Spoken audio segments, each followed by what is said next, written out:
Hello, friends. I hope you all are doing well. You are staying inside, you are staying safe. So, today we are going to discuss methods of education psychology, जिसमें कि हम बात करेंगे clinical method की, जिसको हम उपचारात्मक विधि के नाम से भी जानते हैं। तो आइए जानते हैं क्लिनिकल मेथड क्या होता है। क्लिनिकल मेथड उपचारात्मक विधि, जिसे नाम से क्लियर होता है, उपचारात्मक विधि, जिसमें हम क्या करते हैं, उपचार करते हैं। किसका उपचार करते हैं? व्यक्ति की व्यवहारिक समस्याओं का उपचार हम करते हैं।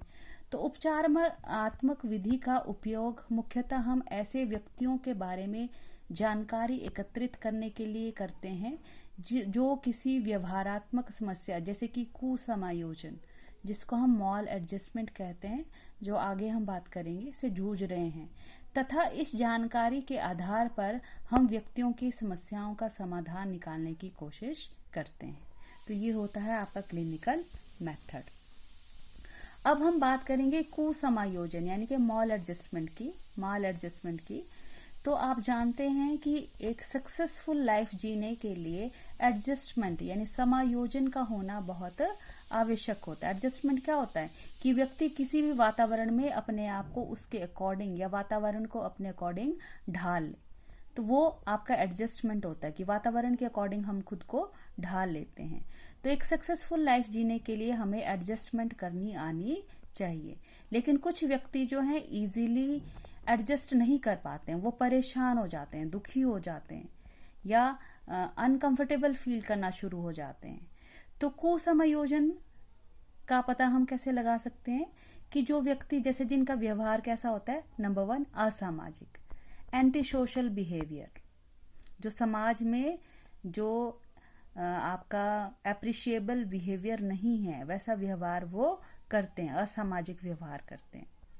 दूसरा, भावनात्मक उलझने, इमोशनल डिस्टर्बेंसेस, ऐसे व्यक्ति जो कुसमायोजन का शिकार होते हैं वो इमोशनली डिस्टर्ब रहते हैं, वो अपने इमोशंस पे कंट्रोल नहीं कर पाते हैं। ठीक है। तीसरा, अधिगम में परेशानी, प्रॉब्लम इन लर्निंग, कि बोलने में, लिखने में, पढ़ने में, समझने में, कंसेप्ट क्लियर करने में उनको प्रॉब्लम आती है, तो that is problem in learning.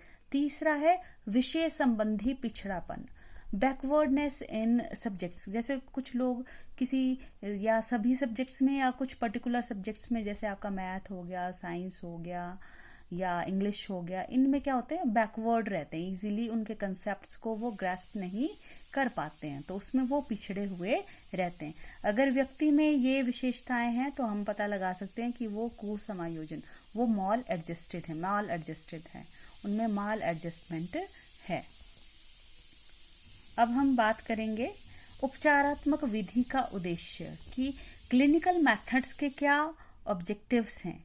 तो उपचारात्मक विधि का जो उद्देश्य है, मुख्य उद्देश्य यह है कि व्यक्ति की जो विशिष्ट आवश्यकताएं, उनकी स्पेसिफिक नीड्स क्या हैं, उनकी जटिलताओं का कारण क्या है, उनकी प्रॉब्लम्स, उनके जो कॉम्प्लेक्सेस हैं उनका कारण क्या है, और किस प्रकार उनको हम दूर कर सकते हैं ताकि वो अपने वातावरण में समायोजन कर सकें, ताकि वो अपने वातावरण में, अपने एनवायरनमेंट में इजीली एडजस्ट कर सकें।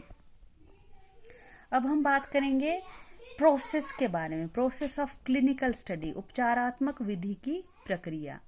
तो इस प्रोसेस, लोग 2 प्रोसेस फॉलो करते हैं। एक है आपका क्लिनिकल केस स्टडी या केस हिस्ट्री जिसको जानते हैं, और दूसरा है डेवलपमेंटल स्टडीज।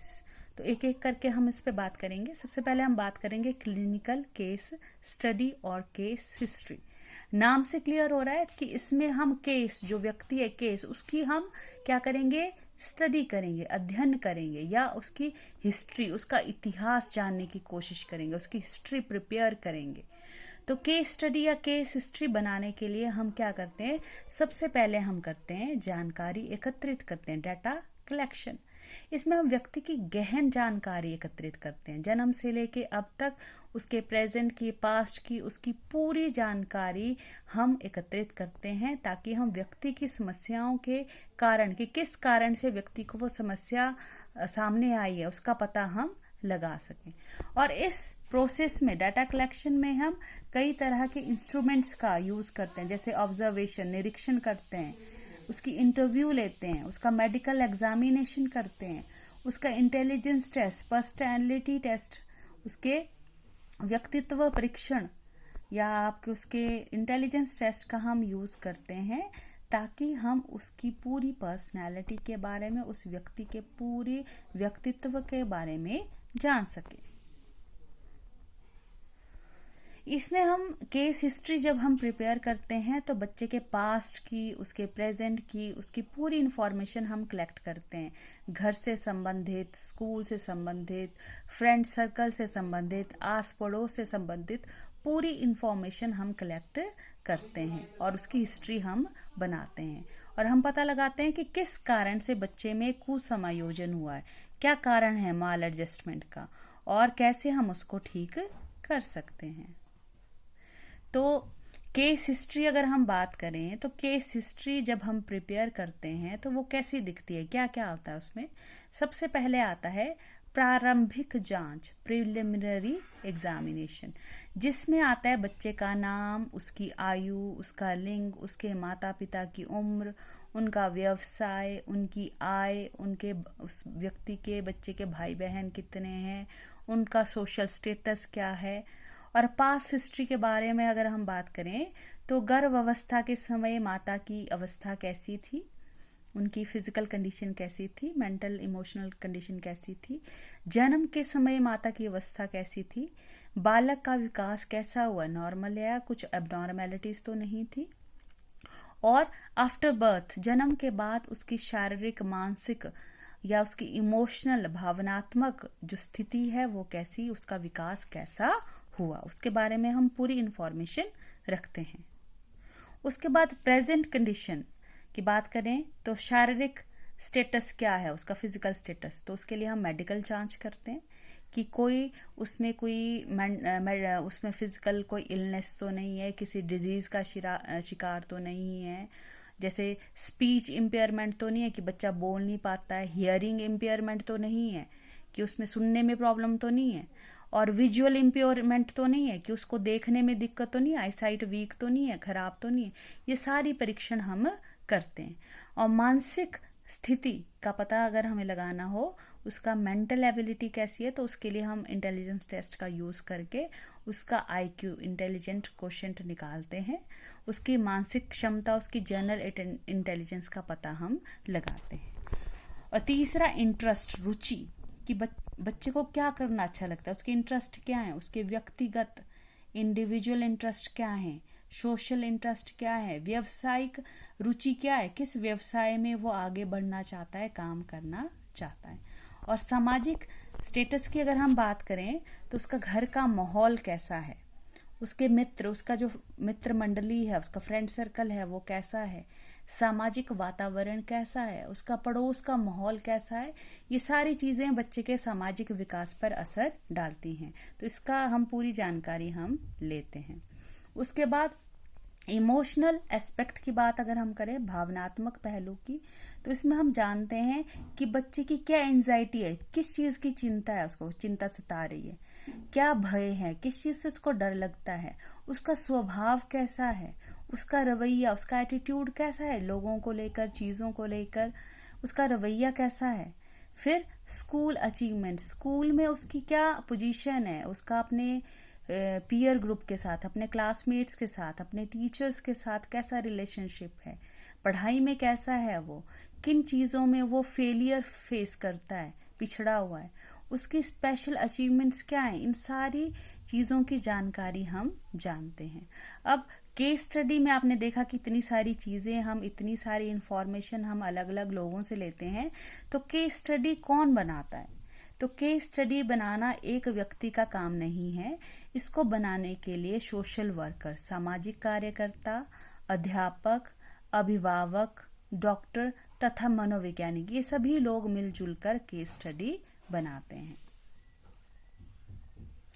अब दूसरा जो तरीका है वो है डेवलपमेंटल केस स्टडी। दूसरा जो प्रक्रिया है क्लिनिकल मेथड की, उसको करने का दूसरा तरीका है डेवलपमेंटल केस स्टडी। नाम से पता चल रहा है कि इसमें हम बच्चे के या व्यक्ति के विकासात्मक पहलुओं का अध्ययन करते हैं। तो इसके करने के भी दो तरीके हैं। सबसे पहला, दो अप्रोचेस हम अपनाते हैं। सबसे पहली अप्रोच है आपकी लॉन्गिट्यूडनल अप्रोच।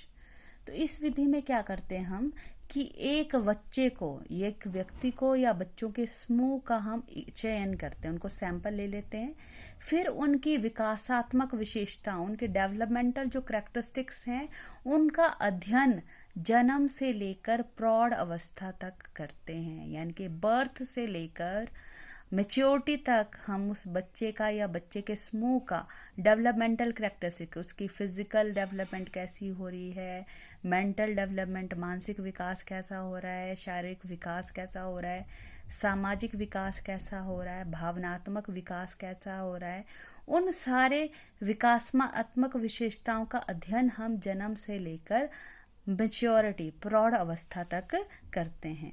तो ऐसे अध्ययन के लिए ये आवश्यक हो जाता है कि हम ऐसे बच्चों या बच्चों के समूह को दिन के 12 घंटे, साल के 12 महीने, साल दर साल हम इनका अध्ययन करते रहें, इनका निरीक्षण कर सकें।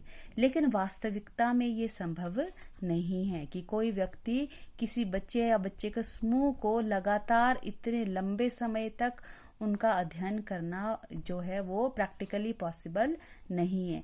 हाँ, हालांकि ऐसे अध्ययन जो हैं जानवरों पर किए जा चुके हैं, लेकिन जो परिणाम जानवरों के ऊपर अध्ययन करने से आए हैं उनको हम मानवों के ऊपर, मनुष्य के ऊपर अप्लाई नहीं कर सकते हैं। ठीक है, तो इसलिए हम क्या करते हैं, ऐसी स्टडीज के लिए लॉन्जिट्यूडनल अप्रोच में हम कोई टाइम या कोई पर्टिकुलर स्टेज फिक्स कर लेते हैं और उस अंतराल में हम बच्चों के विकासात्मक जो आपके ट्रेट्स हैं, कैरेक्टरिस्टिक्स हैं, विशेषताएं हैं, उनका हम अध्ययन करते हैं, उनको हम टेस्ट कर लेते हैं। और इस विधि का उपयोग हम बालकों के शारीरिक, मानसिक, भाषा संबंधी, रुचि, भावनात्मक तथा सामाजिक विकासात्मक विशेषताओं का अध्ययन करने के लिए कर सकते हैं। आई होप आपको लॉन्जिट्यूडनल अप्रोच समझ में आ गई होगी। अब हम दूसरी अप्रोच करेंगे जिसको कहते हैं क्रॉस सेक्शनल अप्रोच। तो लॉन्जिट्यूडनल अप्रोच में जो हमें प्रॉब्लम आती है कि इतने लंबे समय तक हम बच्चों या व्यक्ति को अध्ययन नहीं कर सकते हैं, उसका तोड़ क्रॉस सेक्शनल अप्रोच में हमें मिलता है। तो इस अप्रोच में हम क्या करते हैं कि एक ही व्यक्ति को या व्यक्तियों के समूह को हम ऑब्जर्व नहीं करते, उनका अध्ययन नहीं करते। इसमें क्या करते हैं, हम भिन्न भिन्न आयु के वर्गों के बच्चों को अध्ययन के लिए लेते हैं। जैसे कुछ बच्चे हमने शैशव अवस्था में ले लिए 0 से 5 साल तक, कुछ बच्चे बाल अवस्था से 6 से 12 साल तक ले लिए, कुछ हमने किशोर अवस्था में एडोलेसेंट्स के बच्चे 13 से 21 साल तक ले लिए, कुछ प्रौढ़ अवस्था में हमने एडल्ट्स को ले लिया। तो ऐसे अलग अलग वर्गों के लोगों को हम अध्ययन के लिए चयन कर लेते हैं और उसके बाद हम उनके जो विकासात्मक जो विशेषताएं हैं उनका हम अध्ययन कर सकते हैं। तो हमारा समय भी बच जाएगा और हम अलग अलग वर्गों के बारे में, आयु वर्गों के बच्चों के बारे में जानकारी एकत्रित कर सकते हैं। जैसे मान लीजिए खेल संबंधी हमने कोई अध्ययन करना है कि किस एज ग्रुप के बच्चों को कौन सी खेल ज्यादा अच्छी लगती है। 0 से 5 साल इन्फेंट्स को क्या खेलना अच्छा लगता है, जो बाल अवस्था में बच्चे होते हैं उनको किस खेल में रुचि होती है, या जो किशोर अवस्था में बच्चे हैं उनको किस खेल में रुचि होती है। इसका अध्ययन हम क्रॉस सेक्शनल अप्रोच के माध्यम से कर सकते हैं। ठीक है, तो ये था हमारा क्लिनिकल मेथड। अब हम बात करेंगे इस मेथड के क्या गुण हैं और क्या दोष हैं। तो गुण की अगर हम बात करें, मेरिट्स की, तो ये व्यक्ति सहायक विधि है, क्योंकि इससे हम व्यक्ति की समस्याओं का समाधान कर सकते हैं, उसकी हेल्प मिलती है। दूसरा, कुसमायोजन का उपचार किया जा सकता है कि माल एडजस्टमेंट का इलाज जो है हम क्लिनिकल मेथड से कर सकते हैं। नंबर 3, जटिल समस्याओं का समाधान। इस विधि से हम कितनी भी कॉम्प्लिकेटेड प्रॉब्लम है उनका सोल्यूशन हम निकाल सकते हैं। और दोष की अगर हम बात करें सुनिश्चित मापन का अभाव होता है कि कोई स्टैंडर्डाइज्ड कोई तरीका नहीं है जिससे हम बिल्कुल व्यक्ति की समस्याओं का मापन कर सकें, बिल्कुल फिक्स्ड या एक्यूरेट मेथड नहीं है।